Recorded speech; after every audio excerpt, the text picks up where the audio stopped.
para mí siempre estar con ustedes y, bueno, conversar de los temas que nos atañen, ¿no? En estos días. Sí, bueno, yo quería empezar por hablar sobre lo que significa analizar la política, igual que uno puede estar aquí entrevistando gente, viendo los distintos escenarios, pero era una persecución contra los analistas, contra los opinadores, contra los que llevan encuestas, porque si tú no estás de acuerdo con la opinión de alguien, mira, te caen encima. Y lo peor es que muchas veces tú ves como que hace, y siempre lo repetimos, el que hace un análisis de laboratorio de sangre y no salen los resultados como a ti te gustarían, pero todo vale la pena analizarlo. Por ejemplo, yo soy ingeniero civil, esa es mi profesión, de lo que yo me gradué. Después estudié finanzas, todo, pero yo cuando estudié ingeniería me enseñaron lo que se llama el árbol de decisiones. Tú como ingeniero tienes que tener todos los escenarios planteados, desde que se construye el puente, que es exitoso, hasta que se caiga. Y a cada uno le dices una probabilidad, pero tienes que tomar en cuenta todos los escenarios. Eso es lo que es objetivo, no tener una sola visión. Quisiera saber tu opinión al respecto, por favor.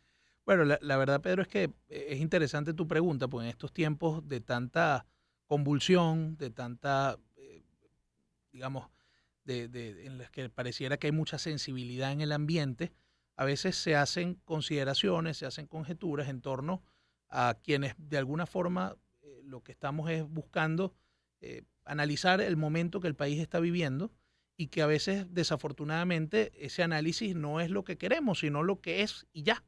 Esa es la complejidad del trabajo de quienes analizamos, de quienes hacemos consultoría, especialmente política, en un año electoral, es justamente analizar y eso implica muchas veces, Pedro, que las conclusiones a las que tú llegas no necesariamente son lo que tú quieres o lo que tus deseos de alguna manera pues son, sino lo que está en la realidad.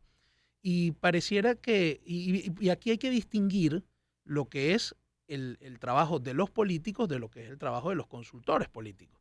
El trabajo del político es promover la esperanza, es promover justamente aquello a donde tú quieres llegar como partido político, como dirigente político, como candidato, y otro muy diferente es el que nos corresponde a quienes Analizamos. a quienes analizamos, a quienes hacemos consultoría política, que no es otra cosa que es ver lo que tienes al frente y particularmente los retos que se tienen para tú hacer precisamente unas consideraciones en torno a eso.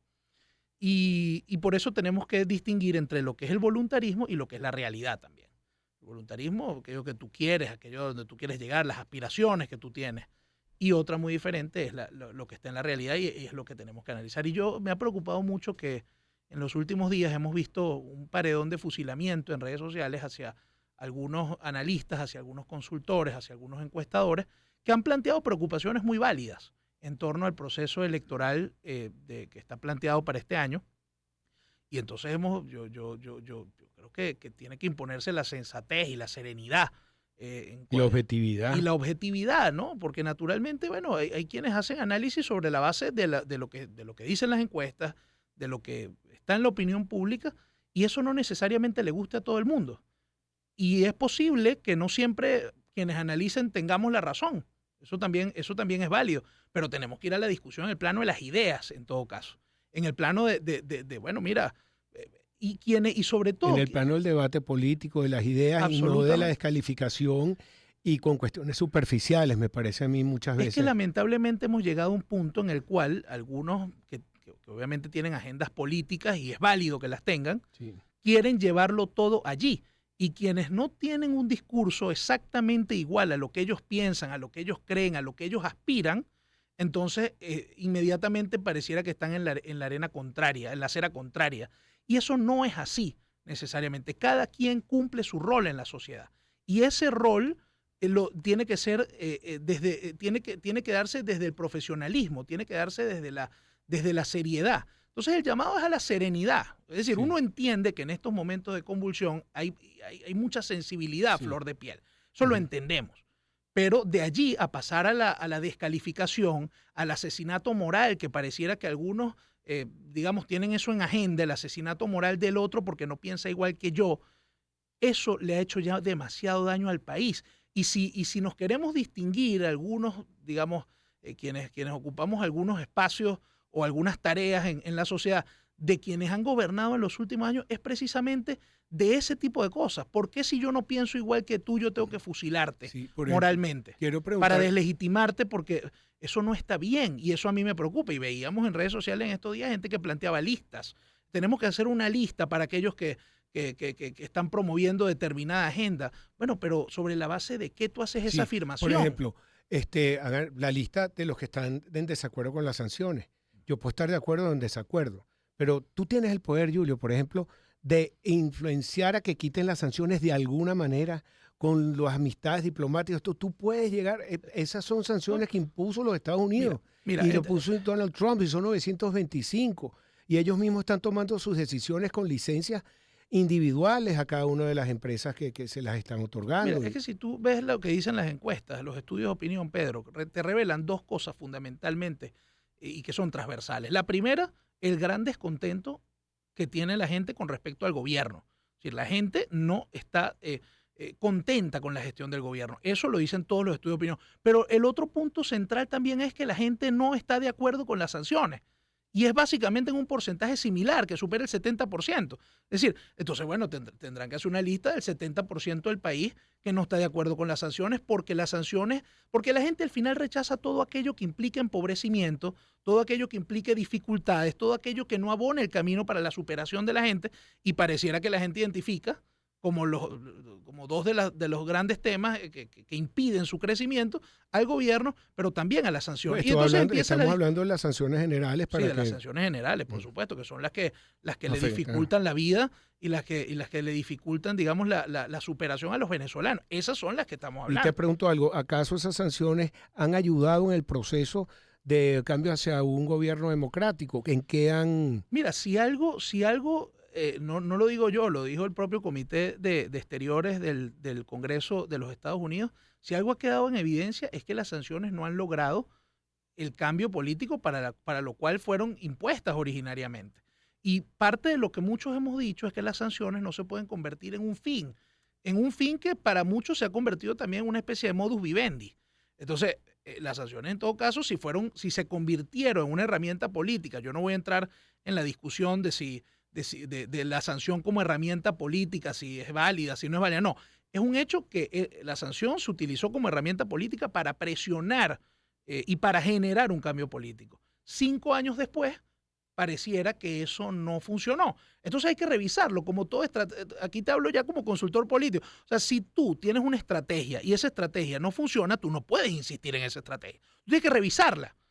Esto que estoy diciendo, no solamente con respecto a las sanciones, también en el orden político, eso tiene que ser tomado en cuenta. Y por suerte, después de mucho tiempo en el que se insistió en las vías de hecho, en las vías, digamos, que no eran necesariamente electorales, bueno, hoy por hoy hubo una revisión de esa vía. Y muchos de nosotros lo dijimos en estos mismos espacios, que había que procurar la vía electoral, que había que procurar el camino del voto, rescatar el voto como herramienta que tienen los civiles para decidir cuál es el futuro que quieren, a pesar de las adversidades que sabemos que tiene nuestro sistema electoral, las dificultades, las arbitrariedades institucionales que se ejercen desde las instituciones precisamente para desincentivar el voto, pero lo que no podíamos era insistir en los caminos que en definitiva no llevaron a buenos resultados. Por el contrario, en el caso del voto, las pocas victorias que ha logrado la oposición venezolana ha sido gracias al voto, ha sido gracias a la participación de la gente. Entonces, Y hay ¿cómo que no seguir estimulando. y hay que seguirlo estimulando, sobre todo, Pedro, en un ambiente en el cual si tú estás viendo que lo que quiere el gobierno es desincentivar el voto, es que la gente no vaya a votar, bueno, ahí es cuando más tiene que haber incentivo para la oposición, para los partidos de la oposición, de incentivar el voto, por encima de las arbitrariedades. Ya eso pasó y hay evidencia empírica de eso. Barinas. En Barinas hubo un resultado, ganó la oposición, lo dijo el Consejo Nacional Electoral, adjudicó al candidato de la oposición el triunfo electoral en Barinas. El Tribunal Supremo suspende la elección y ordena al CNE convocar una nueva elección. Y cualquiera hubiera pensado que la gente, frente a esa arbitrariedad, no iba a ir a votar, porque hubiera considerado que para qué voy a votar si ya me robaron la elección. Bueno, y la gente fue a votar con más fuerza. Entonces, es simplemente entender cuál es el Sí, contexto que está planteado y decirle a la gente la participación es fundamental. sí. La Ah, participación Y, masiva es y hay, fundamental. hay otro tema que también está en el tapete, que dicen, bueno, también hay que, no solamente por parte de la oposición, no solamente hay que incentivar el voto, sino también hay que cuidar las mesas y hay bueno, estimular a ese, que la gente vaya y cuida, porque hay una cantidad de mesas que no están todavía cubiertas. Hay algunos voceros de oposición que dicen, no, eso es un mecanismo de comunicación entre los partidos y yo eso no lo veo así. Bueno, Más eso, bien hay eso es un mucha tema. división, yo no he visto que se hayan unido los candidatos de oposición que deberían hacerlo en torno a la figura más importante que esté en este momento. Y, por ejemplo, el señor Edmundo González Urrutia, a quien respeto mucho, fue profesor mío en un diplomado en la Metropolitana. Él es un tipo muy sensato, Sí, claro. es muy diplomático. Él está diciendo, no sean triunfalistas, hay que cuidar el voto, pónganse a trabajar mucha gente que lo que está haciendo es lo contrario. Bueno, eso que tú dices es muy interesante, pero yo igual que tú me siento sumamente representado en el discurso que viene teniendo el embajador González Urrutia, porque es un discurso conciliador, es un discurso que lo que está promoviendo es precisamente lo contrario a lo que hablábamos al principio del programa, de estos mensajes de exclusión, de estos mensajes de inquisición, de hacer listas, de poner en evidencia a determinadas personas sobre la base yo no sé de qué pruebas. Bueno, ese no es el mensaje que está planteando el embajador González Urrutia, al contrario, su mensaje es de unión, de aglutinar a todos los más diversos sectores del país, porque eso es lo que corresponde. Y la verdad es que yo creo que ese es el mensaje que le hacía falta al país en este momento. Un mensaje de unión, de unificación, de que todos somos necesarios para construir el país que queremos, de que todos somos necesarios con nuestras ideas diferentes, con nuestras divergencias, pero en el plano del respeto y del reconocimiento de todos, de que todos son necesarios. Entonces yo creo que ese mensaje es muy útil y dista mucho de esos sectores que creen que son más papistas que el Papa y resulta que al final del día lo que le hacen es un gran daño a la causa, porque una causa que es excluyente no puede ser triunfante. Una causa triunfante es una causa que aglutina, que incorpora, que amalgama a todos los sectores. Entonces, ese comentario por una parte. Tú hablabas del tema de los testigos. Yo creo que es una preocupación válida y el hecho de decirlo no implica, digamos, ser, como dicen por ahí, pájaro de mal agüero. Al contrario, es decir, mira, hay un asunto que hay que atender y que yo estoy seguro que se está atendiendo, que obviamente es un asunto que tiene escollos en el camino, porque no es fácil, obviamente, conseguir testigos de mesa, sobre todo a los centros de votación más recónditos, pero hay que conseguirlos. Y ese es el trabajo de los partidos políticos, ese es su De trabajo, todos los de partidos todos los políticos. partidos políticos, ese es su trabajo. Y yo espero que lo estén haciendo. Con quienes he hablado me han dado confianza en que es así, pero bueno, tiene que haber mecanismos de auditoría también para que efectivamente todos los testigos que los partidos estén postulando efectivamente existan, no sea por los dirigentes municipales para cumplir con una tarea, bueno, aquí están mis testigos y resulta que de pronto no existen. Bueno, eso tiene que haber una fórmula de auditar a esos testigos, de llamarlo, mira, tú estás ahí, existe efectivamente, tú vas a estar el 28 ahí. Eso hay que hacerlo porque es cierto que hay una gran oportunidad de triunfo para la oposición, así lo dicen todos los estudios de opinión, y es lo que se percibe en las calles del país, un país que está hastiado de la gestión del gobierno, que quiere salir a castigar al gobierno en la elección. El gran candidato en Venezuela es el cambio político realmente. Bueno, pero para eso, para materializar eso, tiene que producirse varias cosas, pero hay dos fundamentales. La primera, un voto masivo de los electores y por la otra también el cuidado de los votos. Y ese es el trabajo que espero que estén haciendo los Sí. partidos, obviamente contrarreloj, porque falta ya poco tiempo para la elección, pero eso es fundamental, porque sin eso se pueden producir las irregularidades que sabemos que ya en otros momentos han pasado y que hay que tratar de evitar que suceda en este caso. Sí, hay otro tema que me preocupa, que también están satanizando y no se dan cuenta que están enviando un mensaje ideológico de izquierda, pero de izquierda comunista. Ir en contra de lo que es el empresariado, los industriales, el comercio, Fedecámaras y todo lo que representan, todos los gremios, es ir en contra de la producción privada. Es como, bueno, fue una idea marxista. ¿Cómo vas a atacar tú? Además que si se logra un gobierno de oposición, si no tienes a la empresa privada y no tienes al comercio, ¿cómo tú vas a pagar impuestos a quien esté gobernando? ¿Cómo vas a distribuir tú un sueldo? Porque los empleados públicos serán quizás 40, 50% del país. ¿Cómo haces tú que permee todo eso? ¿Cómo generas empleo? ¿Cómo generas tú si no los tienes, a esos empleados. Bueno, es que hay muchos que desafortunadamente se han dedicado a estigmatizar todo aquel esfuerzo que se haga desde distintos sectores para promover puentes, para promover diálogo, para promover negociación. Yo lo he dicho en muchas oportunidades, los empresarios y sobre todo los dirigentes empresariales, gremiales, como es el caso de Fede Cámara, ¿cuál es su tarea fundamental? Bueno, que sus representados, que son los empresarios, tengan condiciones para el ejercicio de sus actividades. Y en un país donde obviamente el gobierno por muchos años ahorcó al empresariado, ahorcó las posibilidades del empresariado de desenvolverse en un entorno normal, regular, bueno, ¿qué es lo que ha buscado Fede Cámaras en los últimos tiempos? Bueno, mira, vamos a establecer los contactos que hay que establecer con el gobierno, que es el que al final nos puede proveer estas condiciones, y tenemos que conversar con ellos y dejar ya ese rol de partido político que por muchos años tuvo Fede Cámaras, que no es su rol, es el brazo político del empresariado, pero no es el partido político. Entonces algunos no entienden eso, pero los empresarios que están agremiados en Fede Cámaras, ¿qué es lo que aspiran de sus dirigentes empresariales? Representación. ¿Y cuál es la representación que aspiran? Bueno, la que hacen hablar con quienes tengan que hablar para que se generen condiciones para su ejercicio. Que no por eso ellos abandonan su ideología. Para nada. En este momento, con el tema de las pensiones, fue una guerra. En verdad, la gente no se da cuenta, 15%, 6%, 9%, hasta que lograron. Eso no fue fácil y no evitaron, o sea, no es que estaba entregado nadie a nadie. Pero por supuesto, es que también hay quienes creen que esas conversaciones son fáciles, que son conversaciones, digamos, inocuas, ¿no? Al contrario, son discusiones nosotros que hemos conversado tú lo sabes, tú hablas y hablamos con amigos, pues, en el mundo empresarial, y nos cuentan muchas veces que las reuniones no son fáciles para llegar a acuerdos a puntos medios.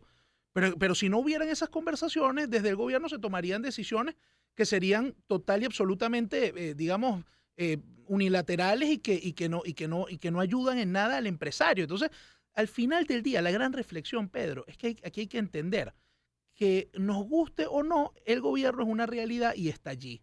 Nos guste o no, el sector empresarial es una realidad y está allí. Y los distintos sectores que hacen vida en el país son realidades que tienen que converger eventualmente, que tienen que reconocerse y entenderse. El tiempo que ya pasó y del que el país se desgastó, de una pelea inútil, de un desgaste absurdo, de epítetos y de calificativos de un lado a otro, pareciera que eso ya no es lo que el país está esperando. El país lo que espera es soluciones, y para lograr soluciones para la gente, para los empresarios, para todos los sectores, quienes hacemos vida en el país, se requiere conversar, y conversar implica reconocimiento, generación de confianza, y bueno, mira, y buscar puntos medios. Ese es el arte de la política, y ese es el mensaje que viene dando el embajador Edmundo González, y que desafortunadamente hay algunos grupos que, pensando que lo que le hacen bien a la causa, lo que están haciendo desafortunadamente es alejar a muchas personas.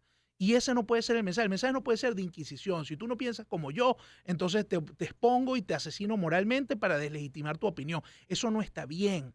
Hay que buscar serenidad en estos tiempos, pensar con cabeza fría y entender que para que el país salga adelante son todos necesarios. Pero bueno, esa es la gran reflexión. ¿Tú te imaginas que todos estos partidos políticos que están apoyando en este momento a Edmundo los pusieron a criticar, como lo han criticado? Entonces, todos son necesarios, todos, absolutamente. Bueno, Julio, muchísimas gracias siempre por tu agradable opinión, y bueno, siempre estás invitado aquí. Gracias, Pedro. Abogado Lucaba, analista político, director de Law Consultancy. 5:59, ya regresamos con más para ustedes.